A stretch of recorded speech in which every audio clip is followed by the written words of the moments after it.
Hello everyone, we have here CSR net की held हुआ था फरवरी 2025 में, जो कि पार्ट बी का क्वेश्चन है और वो 3 मार्क्स के है। क्वेश्चन आईडी है 704121। क्वेश्चन गिवन है कि एक डिफरेंशियल इक्वेशन है सेकेंड ऑर्डर डिफरेंशियल इक्वेशन में with constant coefficient under the change of independent variable given by s is equals to sx satisfying ds by dx at 0 is equals to 1। और फिर 4 option given है, और चूंकि ये part B का question है तो इनमें से कोई एक ही ऑप्शन ट्रू होगा, तो इनमें से कौन से ऑप्शन ट्रू है, ये हमारा क्वेश्चन है।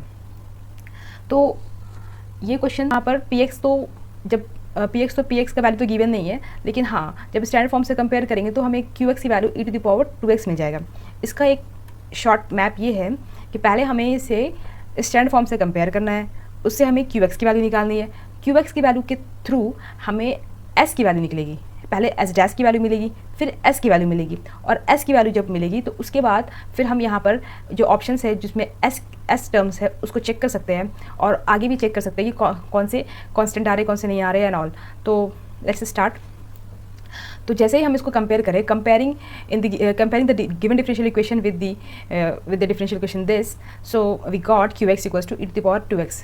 अब सबसे ज़्यादा इंपॉर्टेंट यहाँ पर ये है कि जब हम change of independent variable use करते हैं, तो अगर किसी को नहीं पता हो तो बता देते हैं कि यहाँ पर एक फॉर्मेट है जिसको हमें यूज़ करना है और उसी के थ्रू फिर आगे आंसर मिलेगा। तो ये फॉर्मेट क्या है, सबसे पहले हमें ये इस फॉर्म में लिखना होता है।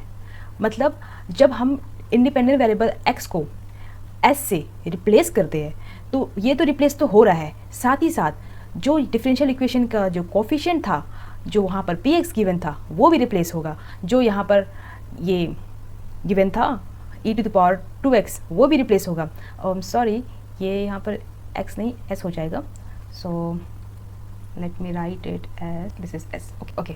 सो अब यहाँ पर जब ये रिप्लेस होगा, चूँकि इंडिपेंडेंट वेरिएबल की इसमें टर्म्स में आपको ऑलरेडी गिवन है क्वेश्चन में कि कांस्टेंट कोफिशिएंट होना चाहिए। तो जब ये वाले जो टर्म स्टैंडर्ड फॉर्म में अगर हम देखे जाए तो ये px आ रहा है, जब ये वाले टर्म जब रिप्लेस होंगे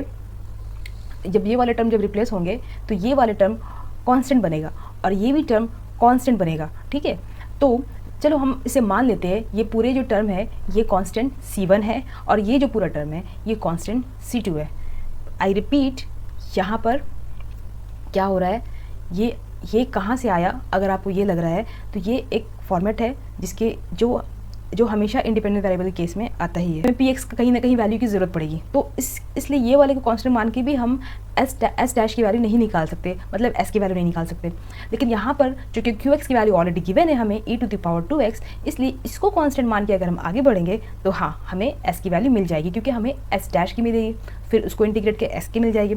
सो यहाँ पर qx बाय s डैश का स्क्वायर हम e⁻2x बाई s डैश का स्क्वायर लिख दिए, qx is replace by e⁻2x। ठीक है, और इसको चूँकि हमने ऑलरेडी c2 माना हुआ था तो ये इसको c2 मान लिए, लेकिन c2 को 1 भी लिख देंगे, कोई फ़र्क नहीं पड़ता, क्योंकि हमें बस इसको कोई भी कांस्टेंट लेना है इस चीज़ को, तो हम c2 को ले लिए 1। ओके, अब आगे बढ़ते हैं।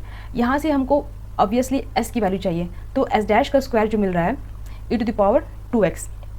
ठीक है, ये तो s की वैल्यू क्या होगी, इसको इंटीग्रेट कर देंगे, s की वैल्यू हो जाएगा e⁻x। तो यहाँ पर हम d को 0 सपोज कर लिए, तो फिर हमें फाइनली s की वैल्यू तो मिल गया e⁻x, नो प्रॉब्लम। और जो डिफरेंशियल इक्वेशन में जो ऑलरेडी दिया हुआ था ये वाला चीज़ कि ऑप्शन नंबर 1 पे इसी से रिलेटेड दिया हुआ है, जब हम इसको c1 माने हुए थे तो फिर जब जहाँ s है अब वहाँ पर उसकी वैल्यू पुट कर देंगे, जहाँ s डैश है वहाँ s डैश की वैल्यू पुट कर देंगे। तो यहाँ पर तो s डबल डैश है, मतलब e⁻x को अगर 2 बार डिफ्रेंशिएट करते हैं तो e⁻x ही आता है, तो यहाँ पर तो e⁻x ही लिख दिया। ओके, px तो हमें गिवन ही नहीं है, इसलिए px को एज इट इज़ px लिख दिए। ओके, s की वैल्यू e⁻x है ना, तो फिर उसकी एक सिंगल डिफ्रेंसिएशन में भी e⁻x ही आ गया। ओके, s डैश का डिफ्रेंसिएशन किया तो e⁻x का होल स्क्वायर s डैश का स्क्वायर आ गया। ठीक है, और इसको हम c1 मान लिए। ओके, यहाँ से e⁻x को e⁻x इंटू e⁻x लिख सकते हैं, और यहाँ से e⁻x को कॉमन लेकर के कैंसिल आउट कर दिया, ds बाई dx का at point 0 is equals to 1, तो ये भी सेटिस्फाई कर रहा है। जब हम s को e⁻x मानेंगे तो ये सेटिस्फाई भी कर रहा है। फिर जब ये हम निकाले ये s को e⁻x, तो ये सेटिस्फाई भी कर रहा है कि हाँ ds by dx at x equals to 0 जो है e to the power x का डिफरेंशिएट कर देंगे with respect to x at 0, तो हमारे को वैल्यू 1 मिल रहा है हमें वैल्यू। तो अब जो ये नीचे वाला e to the power x बचा था उसको ऊपर ले गए और e to the power minus x हो गया multiplied by 1 plus p x equals to C1। देखो तो ऑप्शन 1 में क्या दिया हुआ है, सेम चीज़ दिया हुआ ऑप्शन 1 में। ऑप्शन 1 में वही दिया है ना कि हाँ e to the power minus x p x plus 1 is a constant function on R. यहाँ पर भी हमें वही मिल गया ना, e to the power minus x 1 plus p x is equals to constant function. तो हाँ option 1 is true. Okay, so now अब ऑप्शन आगे के देखते हैं क्या है। ऑप्शन 2 में क्या दिया हुआ, अच्छा यहाँ पर देखिए x की एस की वैल्यू क्या दिया हुआ है e to the power 2x by 2, जो कि सरासर गलत है क्योंकि हमें अभी एस की वैल्यू क्या मिला, e to the power x मिला है, तो ये तो गलत हो गया। ये ऑप्शन 1 तो हमारा ट्रू हो गया। और चूँकि पार्ट बी का क्वेश्चन था तो एक ही ऑप्शन में हम आगे बढ़ सकते हैं जब हमें फर्स्ट ऑप्शन ही ट्रू मिल गया तो, लेकिन फर्दर और भी डिटेलिंग में देखते हैं कि आगे का ऑप्शन क्यों नहीं हो रहा है। तो ये तो भाई कैंसिल हो गया क्योंकि हमें एस की value e to the power x मिल रहा है।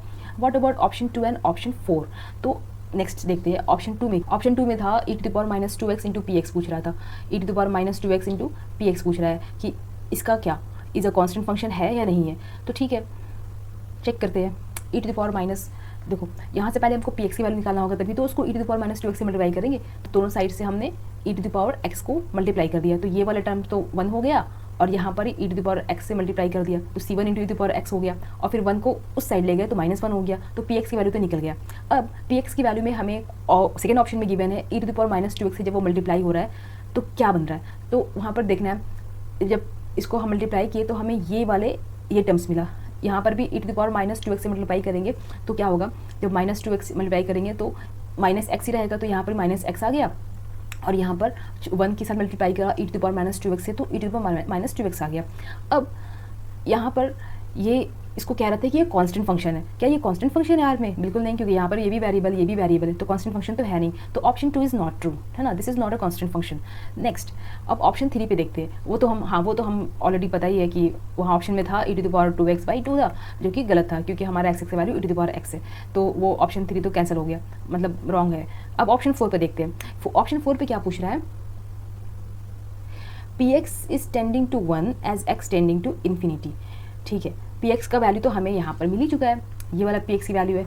ठीक है, अगर अब यहाँ पर एक कंडीशन हमें मिल रहा है कि अगर C1 0 होता है तब क्या, तब भी px क्या हो रहा है, -1 पे जा रहा है, 1 पे तो नहीं जा रहा है। ठीक है, तो px is tending to e to the power infinity -1 as x tending to infinity. ठीक है, लेकिन if C1 is equals to 0 then तो ये वाला क्वांटिटी क्या हो जाएगा, 0 हो जाएगा और px टेंडिंग टू -1 हो जाएगा। लेकिन if C1 is not equals to 0 then ये वाली जो क्वांटिटी है वो इन्फिनिटी पे जाएगा। और ये इसमें एक केस और है कि not equals to 0 and positive, जब C1 not equals to 0 and C1 is positive तब ये तुम्हारा इन्फिनिटी पे जाएगा। लेकिन अगर C1 अगर निगेटिव हो गया तब ये px जो है वो -इन्फिनिटी पे जा रहा है। ठीक है, तो इस केस में ये भी इसमें से भी ऑप्शंस बना के दिया जा सकता था लेकिन नहीं दिया गया, लेकिन नेक्स्ट टाइम हो सकता है कि दे दे, तो इसीलिए इसको मैंने डिटेल्स में पूरा डिस्कशन किया हुआ है।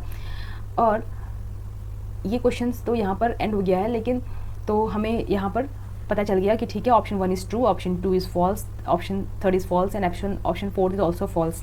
लेकिन यहाँ पर सबसे मेन बात ये जो हमें याद करने वाली बात है वो ये कि ये याद रखने वाली बात है कि ये वाले चीज़ अगर याद रहेगा तो ये क्वेश्चन आसानी से बन जाएगा, कांस्टेंट हो जाएगा, तो हम इस डिफरेंशियल इक्वेशन को वेरी इजीली सॉल्व कर सकते हैं क्योंकि अब ये ऑर्डिनरी डिफरेंशियल इक्वेशन रहेगा और विद कांस्टेंट कोफिशिएंट, तो फिर हम इसका ऑक्सिलरी इक्वेशन निकाल करके आसानी से सॉल्व कर सकते हैं। लेकिन यहाँ पर ऑक्सिलरी इक्वेशन निकाल के सॉल्व करने के लिए नहीं बोला गया, ये px को एज इट इज़ छोड़ करके फिर वो आगे उस पर ही क्वेश्चन स्टार्ट कर दिया है। तो thank you for watching this video, hope you are doing well, bye bye.